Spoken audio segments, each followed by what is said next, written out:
Bismillah wassalatu wassalamu ala Rasulullah. Di sini saya akan menyampaikan kultum singkat yang berjudul Tips Saja Cinta. Yang namanya cinta itu pasti pernah dialami oleh setiap manusia, karena Allah Subhanahu wa Ta'ala memberikan manusia yang namanya rasa cinta. Cinta kepada lawan jenis, cinta kepada harta, cinta kepada jabatan, cinta pada suatu hal itu pasti. Allah Subhanahu wa Ta'ala berfirman, Zuyina linnasi hubbus syahawat minan nisa'i wal banina wal qanatiril muqantarati minaz zahabi wal fiddati wal khailil musawwamati wal an'ami wal hars. artinya dihiarkan kepada manusia kecintaan kepada apa-apa yang diingini, yaitu wanita-wanita, anak-anak, harta yang banyak dari emas, perak, kuda hitam, binatang-binatang ternak, dan sawah ladang. Quran Surat Ali Imran ayat 14. Nah, saat kita dilanda jatuh cinta kepada sesuatu, apakah yang harus kita lakukan? Ada beberapa poin yang harus diperhatikan, wahai saudaraku semuanya, supaya cinta itu tidak membawa malapetaka bagi kita semua. Yang pertama, tanyakan apa manfaatnya. Yang pertama, tanyakan, saya mencintai sesuatu, apakah ada manfaatnya untuk diri saya sendiri? Karena percuma apabila kita mencintai sesuatu yang tidak bermanfaat untuk diri kita sendiri, akhirat kita, bahkan agama kita. Karena seorang mukmin itu berusaha untuk meninggalkan perkara yang tidak ada manfaatnya, bahkan dalam masalah cinta sekalipun. Mencintai sesuatu yang tidak ada manfaatnya pun adalah perkara yang hendaknya kita berusaha tinggalkan. Makanya Allah Subhanahu wa Ta'ala berfirman, qad aflahal mu'minun allazina hum fi sholatihim khashi'un wallazina hum 'anil lagwi mu'ridun. Artinya, sungguh beruntung orang yang beriman. Siapa dia? Yaitu orang yang khusyuk dalam sholatnya. Siapa lagi? Orang yang berpaling dari perkara yang sia-sia. Quran Surat Al-Mu'minun ayat 2. Rasulullah Shallallahu Alaihi Wasallam juga bersabda, min husni islamil mar'i tarikuhu ma la ya'ni. Artinya, di antara tanda kebaikan Islam seorang, dia tinggalkan perkara yang tidak ada manfaatnya. Hadis riwayat Tirmizi dan Ibnu Majah. Yang kedua yaitu tautkan dengan ridho Allah Subhanahu wa Ta'ala. Kita harus berusaha untuk mengikat cinta kita dengan keridhaan Allah Subhanahu wa Ta'ala. Karena percuma jika cinta yang tidak diikat dengan ridho Allah Subhanahu wa Ta'ala itu adalah merupakan cinta yang tidak ada manfaatnya.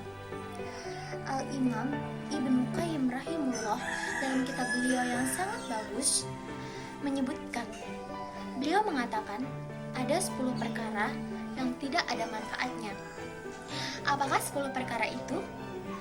Salah satu di antaranya adalah cinta yang tidak diikat dengan keridhaan Allah, pelaksanaan atas perintah-perintahnya, dan ketaatan kepadanya. Maka dari itu, cinta yang tidak ada manfaatnya sama sekali. Yang ketiga, gunakan akal pikiran. Saat kita jatuh cinta, terutama kepada lawan jenis kita, baik itu wanita maupun pria, jangan sampai cinta itu mengalahkan akal pikiran kita. Ingat, manusia diberikan kelebihan oleh Allah Subhanahu wa Ta'ala dengan akal pikirannya.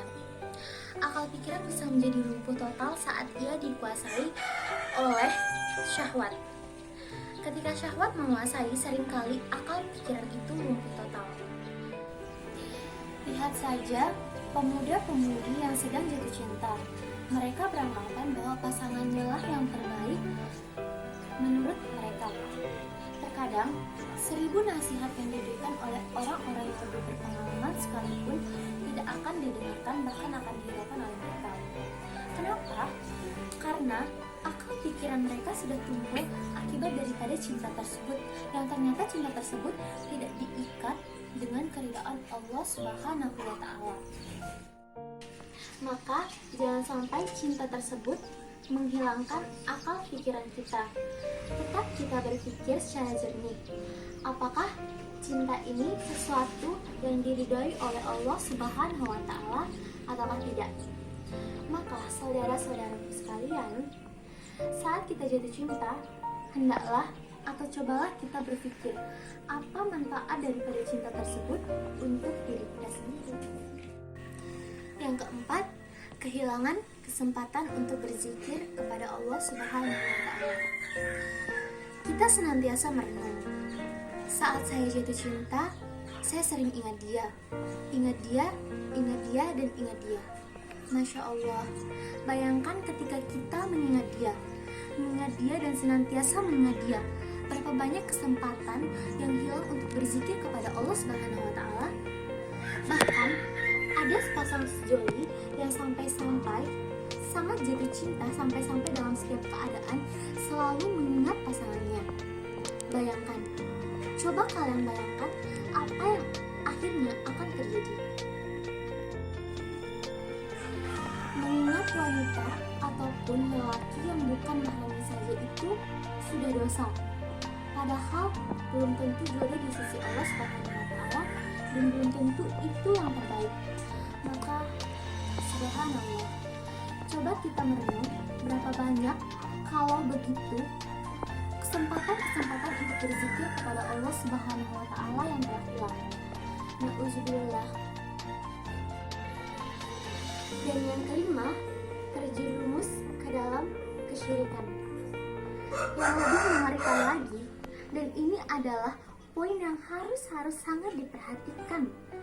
Jangan sampai cinta itu berubah menjadi kesyirikan. Jangan sampai cinta itu menjerumuskan ke dalam api neraka. Bagaimana bisa? Bisa. Bukankah syirik yang pertama kali muncul di dunia adalah syirik cinta? Di zaman Nabi Nuh, mereka sangat mencintai para wali yang kemudian akhirnya para wali ketika telah meninggal dunia, dibikinlah monumen-monumen dan gambar-gambar dalam rangka untuk lebih memotivasi ibadah. Tapi kemudian lama-lama atau lama-kelamaan berubah menjadi penyembahan. Makanya, kata para ulama, cinta bisa berubah menjadi ibadah ketika disertai dengan pengagungan kepada yang dicintai. Ketundukan dan tadaruk kepada yang dicintai disertai dengan penghinaan dan kepadanya. Kalau sudah sampai derajat tersebut, kita sudah mengambil tandingan selain Allah Subhanahu wa Ta'ala. Allah Subhanahu wa Ta'ala berfirman, "Wa minan nasi may yattakhizu min dunillah andadan yuhibbunahum kahubballah wallazina amanu asyaddu hubbalillah." Artinya, dan di antara manusia ada yang mengambil tandingan-tandingan selain Allah Subhanahu wa Ta'ala. Mereka mencintai tandingan tersebut seperti mencintai Allah Subhanahu wa Ta'ala. Quran surat Al-Baqarah ayat 165. Subhanallah, cinta ini merupakan cinta yang terlarang, bahkan terlaknat. Bisa menyebabkan pelakunya yang apabila nanti saat ia wafat kekal dalam api neraka karena ia telah mempersekutukan Allah Azza wa Jalla. Ini musibah ketika cinta menyebabkan kita lebih mendahulukan yang kita cintai daripada perintah Allah Subhanahu wa Ta'ala dan Rasulnya. Ini musibah ketika kita mencintai misalnya permainan. Terdengar azan, kita tak pedulikan sama sekali. Kita lebih mencintai seseorang yang orang itu ketika meminta bertemu dengan kita, padahal dia sama sekali bukan mahram kita tidak pedulikan lagi larangan-larangan Allah Subhanahu wa Ta'ala kepada kita. Kita lebih mendahulukan syahwat kita, bahkan hawa nafsu kita. Sehingga akhirnya, saudaraku, cinta itu hakikatnya malapetaka untuk hidupmu. Nah, itu dia tadi kultum singkat dari saya tentang tips saat jatuh cinta. Mungkin hanya ini yang bisa saya sampaikan. Jika ada kesalahan kata, saya mohon maaf. Sekian dan terima kasih. Wassalamualaikum warahmatullahi wabarakatuh.